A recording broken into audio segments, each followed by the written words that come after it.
Di parit sawah, Ipang dan Ipung mandi lumpur. Seragam keduanya kotor. Ipang membantu Ipung menaikkan motornya. Dan setelah puas bercanda, akhirnya keduanya memutuskan untuk mandi di sungai yang tak jauh dari persawahan itu sendiri. Dengan mengamankan HP masing-masing yang sempat terkena lumpur, namun beruntung masih terselamatkan itu, keduanya pun nyebur ke sungai dan Ipung yang masih saja usil itu menggoda Ipang. "Pung, udahan yuk, gue takut dimarahin Masipul. Lo juga? Ah, gak seru loh. Set." "Pung," teriak Ipang saat Ipung mulai nakal lagi. Menyelipkan tangannya ke dalam celana Ipang dan mencari sesuatu dari dalam air yang membuat Ipang kesal. Namun entah kenapa tak berani memarahi Ipung. "Udah, diem aja. Kapan lagi gue bisa mandi berdua kayak gini sama lo, Pang? Pung, gue lapar nih, pengen bakso." "Biar tambah lapar. Lepasin, Pung, takut ada orang lewat." "Gak ada, sepi." Lo tegang juga sama gue, Pang. Jujur aja, lo suka kan sama gue?" "Pung." Ya, Ipang mulai merasakan hal yang aneh dan tidak bisa dibohongi jika Ipang tegang. Sudah kedua kalinya Ipung menodai Ipang. Ipang bingung bagaimana cara menghentikan Ipung. "Set, Pung, lepasin gue." Ya, Ipang baru saja mendorong berharap Ipung terbawa arus sungai dan Ipang hendak kembali ke atas. Namun ternyata Ipung kembali menarik kakinya dan menghimpitnya di tepian sungai yang membuat Ipang bingung harus bagaimana. Apalagi ketika tangan Ipung kembali mengurut-ngurut batangnya dari dalam air dan mendekati bibir Ipang. Dan itu membuat Ipang jadi semakin merasa tertekan hingga kemudian. "Tunggu, kenapa, Pang? Lo masih nafsu sama gue sebelum lihat kakek-kakek lagi jongkok di sana?" "Shit, Pang, naik, Pang. Jorok banget tuh kakek-kakek. Di sungai, mana panjang kali nya. Gimana kalau tuh nya tadi hanyut nabrak gue?" Bleh, teriak Ipung yang ketakutan. Seketika melepaskan batang Ipang dan lari terbirit-birit naik ke atas, meninggalkan Ipang yang cekikikan dan lalu mengikuti Ipung kembali ke motornya. Rasain tuh, kakek-kakek. Macem-macem sih sama gue. "Pang, gila. Gimana? Gak ada air nih. Sumpah, gue trauma mandi di kali. Sebersih dan sebening apapun tuh kali, pokoknya gue trauma. Noh, ada pancuran." Kenapa gak dari tadi sih lo ngasih tahu gue?" "Mana gue tahu, gue juga baru lihat." Ya, Ipung pun seketika berlari dan membasuh diri di pancuran air yang ternyata ada tak jauh dari parit di samping bukit kecil. "Buruan, jadi makan bakso gak?" "Kagak dah, gue gak nafsu tiba-tiba. Jangankan makan bakso, deket-deket lo aja gue kagak nafsu. Bener-bener trauma gue.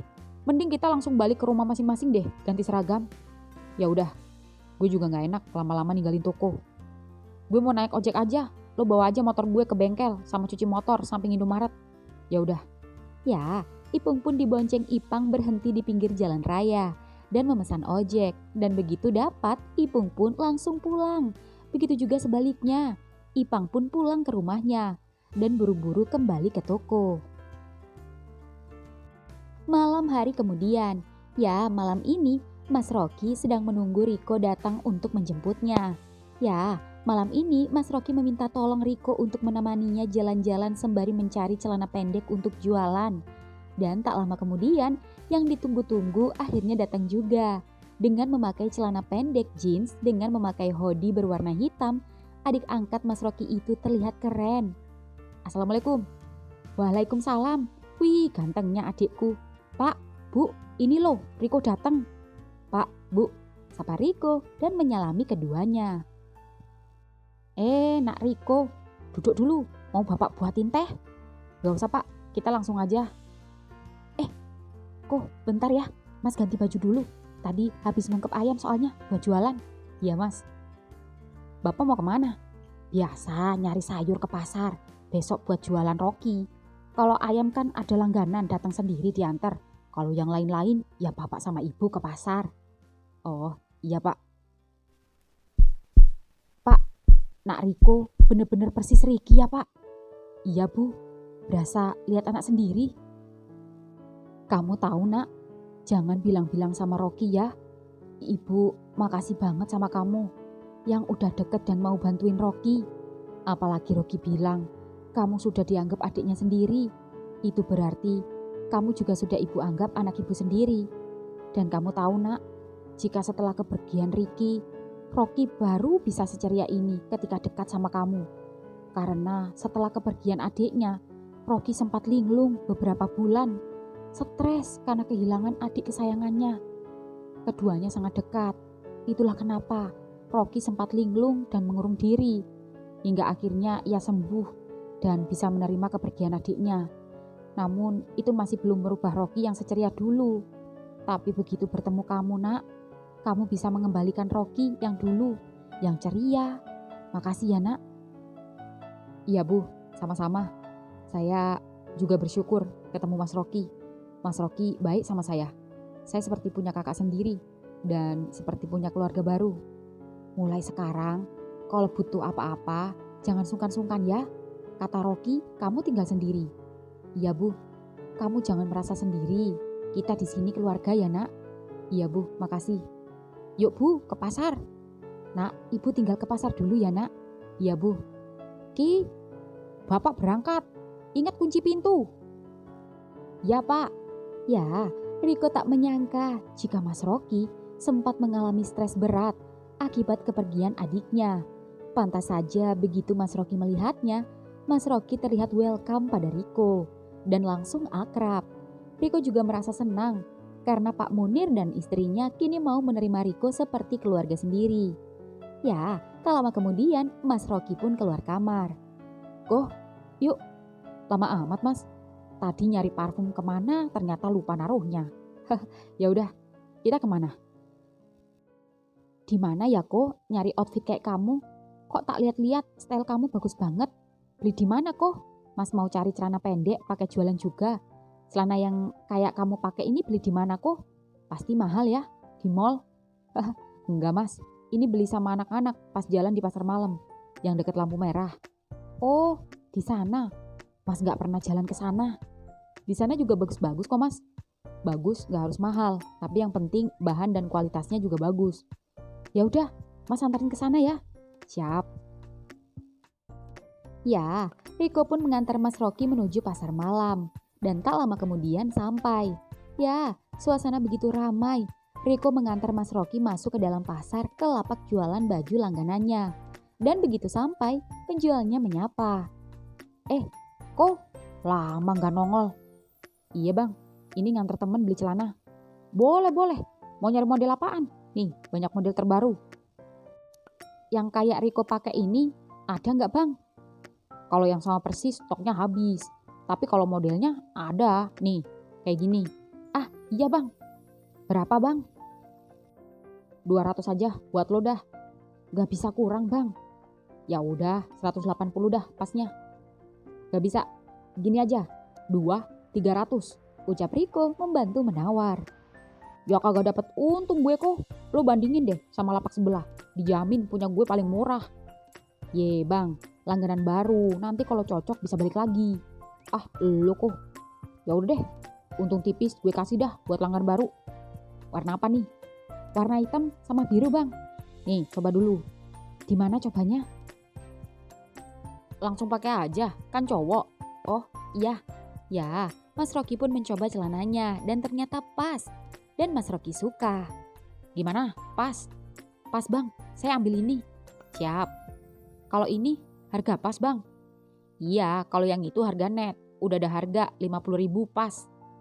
Tapi bagus gak bang?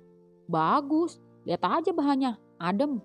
Kalau gak percaya, tanyain aja si Riko yang sering beli. Iya mas, nih mas, bagus. Menurut kamu mana yang bagus kok? Tolong pilihin 2, biar mas bisa milih. Ini bagus mas, yang hitam, simple.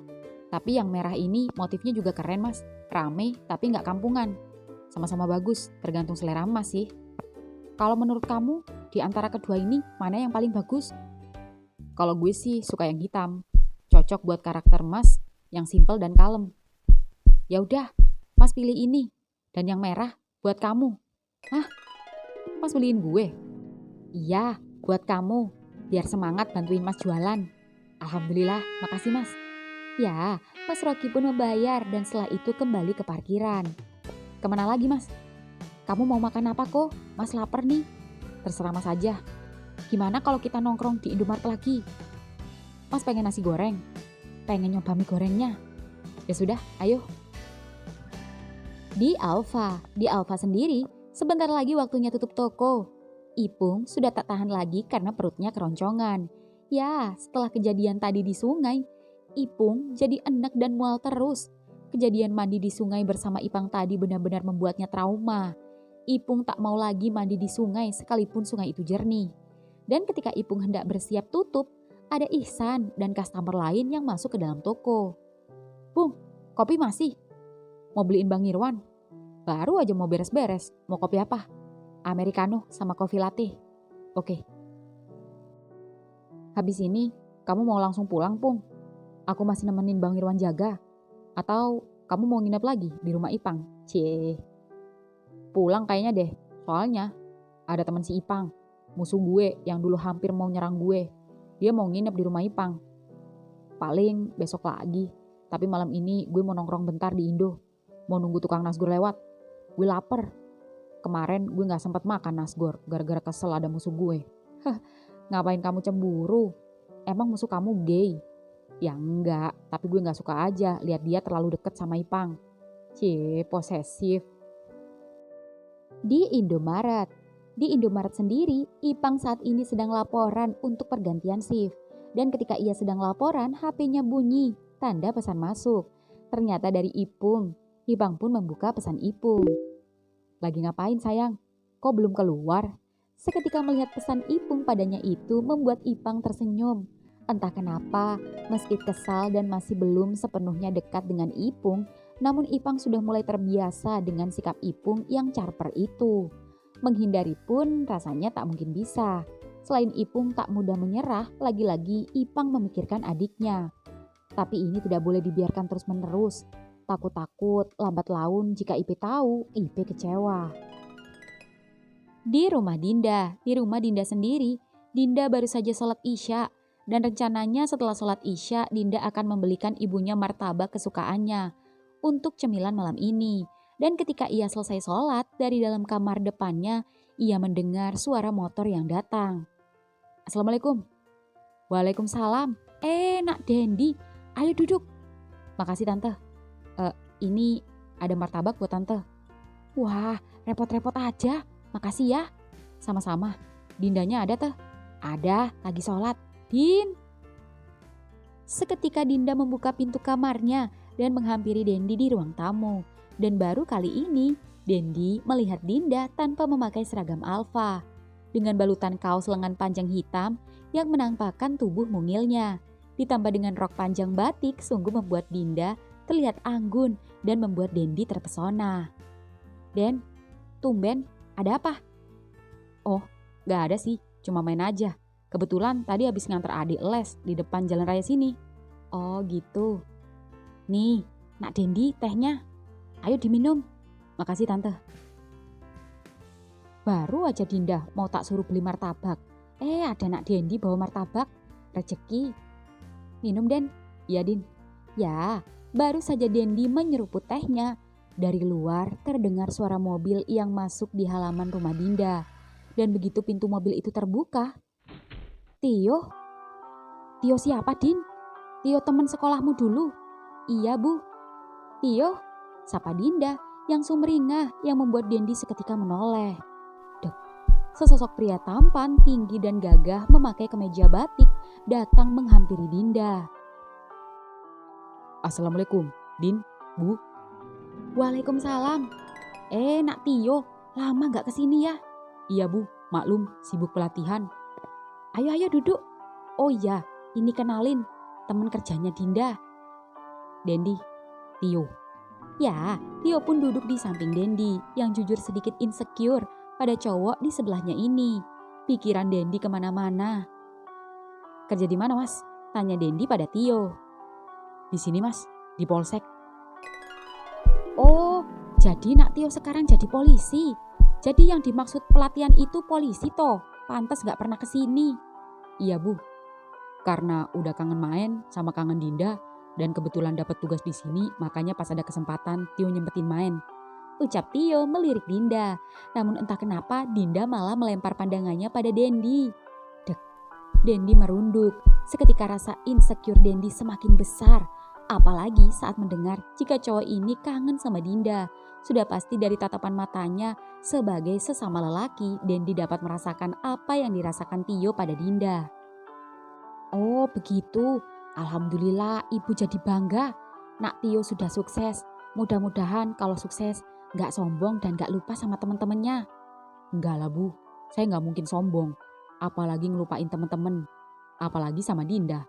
Saya justru kalau sukses ada niat baik. Yaitu melamar Dinda jadi istri saya. Dek. Hah? Seketika Dinda terkejut. Tak hanya Dinda, tapi ibu dan juga Dendi yang tubuhnya bergetar dan wajahnya memerah. Dendi seperti kehilangan muka. Meski Dinda belum menjawab apapun, namun Dendi sudah tahu pasti jawaban Dinda maupun ibunya. Itu dilihat dari ekspresi sang ibu yang tersenyum senang. Natio, kalau ibu sebagai orang tua, semua orang tua pasti ingin yang terbaik untuk anaknya. Tapi balik lagi, ibu kembalikan sama Dinda. Karena yang menjalani ya Dinda sendiri nantinya. Iya bu, saya mengerti. Din, gimana? Nanti kalau kamu jadi suami Nak Tio, kamu gak perlu capek-capek lagi jadi kasir. Gak perlu capek-capek berdiri, kakimu pegel nak. Gak perlu capek-capek ngeluh banyak barang datang segala macem. Gak perlu takut pulang malam sendirian. Belum lagi ban bocor. Kamu cukup duduk manis jadi ibu Bayangkari. Seketika mendengar ucapan Ibu Dinda sudah menunjukkan jika ibunya merestui keduanya dibandingkan dengan Dendi yang hanya karyawan Alfa. Masa depan gak jelas dan tidak bisa diharapkan. Bu, apa ini gak terlalu mendadak? Dinda... Gak apa-apa Din, gue tunggu jawaban lo. Begitu lo siap, gue akan bawa orang tua gue ke sini. Setelah orang tua gue kembali dari luar kota, kita bisa pendekatan lagi dan mulai dari awal. Biar kita lebih yakin satu sama lain. Yang jelas, lo udah tahu kan kalau gue udah suka sama lo dari dulu. Dinda, kalau ada yang serius, kamu nunggu apa? Teman-temanmu sudah punya anak 2. Ibu, saya janji, saya akan menjaga dan membahagiakan Dinda semampu saya. Entah kenapa, Dinda menatap wajah Dendi yang tersenyum padanya. Dan keduanya saling menatap dengan tatapan tanda tanya. Hingga kemudian HP Dendi berbunyi, Riko menelponnya. Gimana lo? Sini ke Indo. Oke, gue kesana sekarang. Din, Bu, saya pamit dulu ya. Loh, kok buru-buru nak? Iya bu, ditunggu teman. Oh, ya sudah, hati-hati ya. Iya bu. Din, gue balik. Iya, makasih Den. Mari mas. Mari. Ya, Dendi pun pulang dengan hati kecewa. Rasanya hatinya hancur berkeping-keping saat melihat pujaan hatinya dipinang oleh seseorang yang lebih darinya. Dendi pun pasrah dan buru-buru melajukan motornya menuju Indomaret. Di Indomaret sendiri, Ipung gemas karena lagi-lagi menunggu Ipang tak keluar-keluar juga. Sampai-sampai es kopinya telah habis, bahkan sampai Riko dan Mas Rocky datang, Ipang belum juga keluar. Koh, coba lo cek si Ipang, lama banget gak keluar-keluar. Heran gue. Kenapa gak lo chat aja?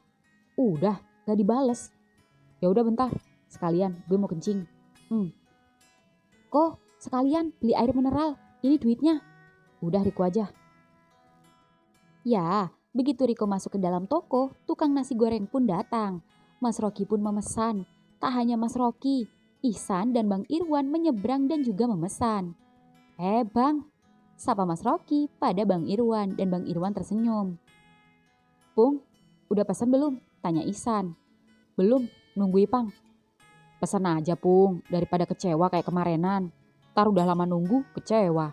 Ucap Bang Irwan yang menjadi saksi kekesalan Ipung pada Ipang malam itu. Ya udah deh, gue nasi goreng. Ayo pesan Mas Rocky, saya traktir. Wah, yang bener Mas. Ya. Buruan Ki, mumpung ditraktir bos, jangan malu-malu. Si Riko juga, ayo siapa lagi? Nah, itu Ipang, ucap Bang Irwan ketika melihat Ipang. Sorry, baru selesai. Ucap Ipang tersenyum, lalu menggeser kursi di samping Ipung yang membuat Ipung senang. Lo mau apa? Mie kuah aja. Den, nasi goreng Den. Sapa Bang Irwan yang melihat Dendi datang-datang lemas dan lesu. Lo kenapa Den? Sapa Ipang yang melihat gelagat sahabatnya itu aneh. Seketika baik Ipang, Ipung, Riko dan yang lain shock saat melihat Dendi yang biasanya ceria meneteskan air mata. Dan ini adalah baru pertama kalinya melihat Dendi menangis terseduh-seduh sembari mengusap-usap air matanya. Den, lo kenapa sih? Gak biasanya. Hancur hati gue. Sakit hati gue. Gak ada harapan lagi. Harapan gimana? Ya, Dendi pun menceritakan kejadian yang dialaminya ketika berkunjung ke rumah Dinda. Dan membuat semua tercengang. Ran bro, Ran, mundur. Ribet amat bro. Gini dah kalau sama cewek, ribet. Untung gue gak suka cewek. Maksud gue, untung gue gak pacaran, fokus kerja. Ucap Riko hampir aja keceplosan yang membuat Mas Rocky sempat memperhatikannya. Den, pantas aja mertua lu ngerestuin. Kebanyakan calon mantu idaman camer sekarang minimal berseragam dan roda 4 Den. Lah, Bang, Dendi kan juga berseragam, seragam Indomaret. Ucap Ipung yang membuat semua tertawa terbahak-bahak. Udahlah bro, sadar diri aja, cewek banyak bro. Emang cuma di Dan doang, mending lo sadar diri deh, lepasin aja. Jangan saingan sama polisi, lo gak takut pistol melayang? Ucap Riko ikut kesal. Lalu Ipung seketika mendekati Dendi dan berbisik.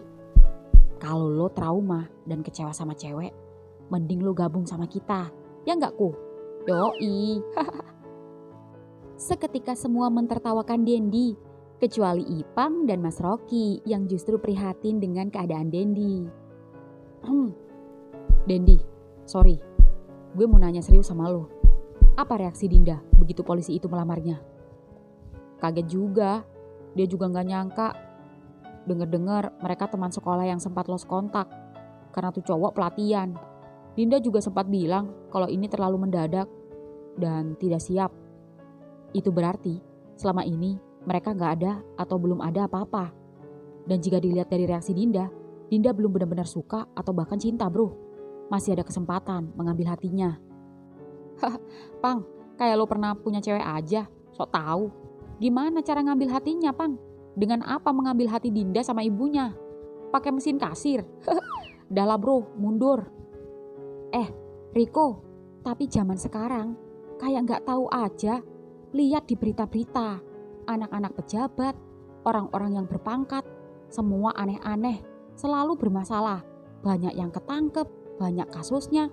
Entah itu korupsi, ketahuan narkoba, ketahuan ketangkep selingkuh. Yang berseragam dan berperangkat gak menjamin hidup Dinda bahagia.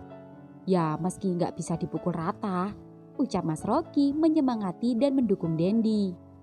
Iya juga sih Mas, tapi kan gue sebagai temen realistis. Dendi, cewek itu melihat usaha kita. Cinta memang butuh materi, tapi materi bisa dicari. Tapi ketulusan hati akan mengalahkan sebuah obsesi. Tekad yang kuat akan mengalahkan pangkat. Jangan menyerah bro, sebelum janur kuning melengkung, Dinda masih bisa lo tikung. Ucap Ipang yang membuat Dendi seketika mendongakkan kepala dan tersenyum kembali. Thanks bro. Seketika Ipang terkejut saat Ipung menatapnya. Ngapain? Ucap Ipang heran. Lo bijaksana banget ya orangnya. Gue jadi makin kagum sama lo. Ipang tersipu. Lo tahu nggak? Dengan lo ngasih solusi sama Dendi kalau Dendi harus memperjuangkan Dinda. Itu jadi motivasi gue. Buat gak nyerah gitu aja. Buat dapetin orang yang gue sayangi. Ipang lagi-lagi salting. Kamu lagi ngejar siapa Pung? Cewek alfa juga? Tanya Mas Rocky yang masih polos dan belum tahu jika Mas Rocky di antara para pecinta sejenis. Riko pun terkejut. Iya Mas, ada deh. Semangat ya Pung, bener kata Ipang. Sebelum janur kuning melengkung, kita masih bisa tikung. Ya enggak Pang? Iya Mas. Gue gak bakal biarin janur kuning itu melengkung Mas. Tapi gue akan belokin. Ucap Ipung melirik Ipang sembari tangannya meraba paha Ipang di bawah meja, namun langsung ditepis oleh Ipang yang kesal. Haha, sama aja bro, ucap Riko mentertawakan. Udah, Den, jangan galau. Nih nasi goreng, buat yang galau dulu, ucap Bang Irwan memberikan nasi goreng pada Dendi. Makasih bang. Nih, kalau mau rokok. Iya bang. Siapa lagi nih nasi goreng? Gue dulu, gue lapar, ucap Ipung lalu makan duluan yang membuat Ipang tertawa karena mengingat kejadian di sungai tadi. Ayo, ini mie goreng, mie kuah, nasi goreng. Pang, tolong beliin air ke dalam ya. Kayaknya airnya kurang ini. Sekalian kopi buat semua. Sama cemilan apa kek? Kacang-kacang gitu, ucap Bang Irwan memberikan uang pada Ipang. Dan Ipang pun masuk ke dalam toko membeli air mineral, kopi, dan juga cemilan untuk semua. Ternyata galau dan kecewa bikin cepat lapar ya. Bener-bener menguras tenaga. Kayaknya gue nambah deh. Nambah Den. Yang lain kalau mau nambah, ayo nambah. Ada si bos yang traktir. Beneran mas? Iya, santai. Ayo bilang aja sama mas Nasgornya, ucap Ihsan yang dermawan itu yang senang memiliki teman-teman baru. Mas, gue nambah mie kuah dong, pedes ya. Siap. Pung, nambah Pung, ucap Ihsan menawarkan pada keponakan kesayangannya itu. Kagak, gue nambah kerupuk aja. Pung, lo nginep di rumah Ipang lagi Pung? Tanya Bang Irwan. Kagak bang, ada temennya yang mau nginep di rumahnya. Oh. Kok, kamu kenapa? Kok sayurnya mbok eker-eker? Dipisah-pisah gitu. Gak suka makan nasi goreng ada sayurnya mas. Kenapa gak bilang tadi sama masnya biar gak pakai sayur? Lupa mas. Sini kasih mas aja daripada dibuang. Sayang. Iya mas, nih. Ki, lo kapan jualan sore? Gue pengen nyobain nasi lo gak sempet-sempet. Nanti bang, kalau puasa pasti aku bukanya sore bang. Pas waktu mau buka puasa, aku juga jualan es buah juga. Mantep tuh, gue tunggu. Siap bang. Di dalam toko sendiri, saat Ipang sedang membeli kopi, Ipe, adik Ipang, menelponnya. Ya Pe, kenapa? Abang kok belum pulang? Bentar lagi, makan nasi goreng sama anak-anak. Lo udah makan belum? Mau dibungkusin nasi goreng gak sekalian? Udah bang, tadi sama teman-teman. Nanti pulangnya beliin roti bakar ya. Iya, rasa apa? Coklat keju. Oke. Abang sama siapa? Ada Bang Ipung gak di sana? Ada. Kenapa? Kapan abang ajak nginep sini lagi? Hehe. Lo pikir rumah kita hotel? Seenaknya aja nyuruh orang nginep di rumah kita. Iya bang. Kapan-kapan aja. Ntar malam kayaknya si Ipin nginep di rumah. Oh, ya udah deh. Salamin ya. Ya, Ipang pun dibikin heran sama adiknya itu. Ipang tak menyangka jika adiknya itu benar-benar dibikin kesengsem sama cowok homo macam Ipung. Ini sungguh kisah yang rumit. Tapi Ipang hanya bisa pasrah demi Ipe adik kesayangannya itu. Ya, Ipang pun kembali keluar dan kembali duduk bersama Ipung menikmati nasi gorengnya. Pung, senyum. Hah? Cekrek. Tumben, lo ngajak selfie. Cie, jujur aja. Lo suka kan sama gue? Lo sebenarnya ngefans kan sama gue? Mana gue lagi mangap lagi? GR aja lo. Si Ipe nanyain lo, dia gak percaya gue sama lo. Makanya gue kasih bukti. Tahu sendiri adik gue bawel. Hapus, jangan dikirim. Lagi mangap gitu. Pakai HP gue aja, biar gue kirim sendiri sama dia. Gue kan punya nomor adek lo. Nyengir lo. 3, 2, 1. Cekrek. Terkirim. Langsung dibalas Pang. Apa dia bilang? Dia bilang, tolong bilangin abang jangan lupa roti bakarnya. Gue aja Pang yang beliin roti bakar buat Ipe. Gue tahu roti bakar yang enak langganan gue. Di Mang Obon aja Pung, ucap Ihsan. Iya San. Oh, jadi Ipung naksir adiknya si Ipang toh, ucap Mas Rocky yang membuat semua saling menatap satu sama lain. Ucap Ipung hanya cengengesan. Hingga kemudian suara gerombolan moge tiba-tiba datang. Dan ternyata Ipin kembali datang dengan pasukannya, yang membuat ekspresi Ipung seketika berubah. Dan Ipang yang melihatnya itu langsung mengerti apa yang dirasakan Ipung saat ini. Tak hanya Ipang, yang lain pun mulai panik dan mulai ketar-ketir melihat ekspresi Ipung yang berubah penuh amarah itu. Dan begitu Ipin berjalan menghampiri Ipang, Ipung seketika beranjak dari tempat duduknya. Set, mau kemana lo? Ucap Ipang seketika menahan pundak Ipung. Mau pulang lah, lo udah dijemput noh sama besti lo. Duduk. Hah? Gue bilang duduk. Bukannya lo janji mau beliin roti bakar buat si Ipe? Tapi, Pang, teriak Ipin mendekati Ipang. Dan begitu Ipin dekat, sorry Pin, malam ini gue mau nginep di rumah Ipung. Dek. Seketika Ipung terkejut dengan ucapan Ipang. Dan Ipin dengan ekspresi kesal itu menatap Ipung. Oke bro, ucap Ipin tersenyum pada Ipang dan tak berani marah. Namun menatap Ipung dengan sinis, lalu masuk ke dalam toko.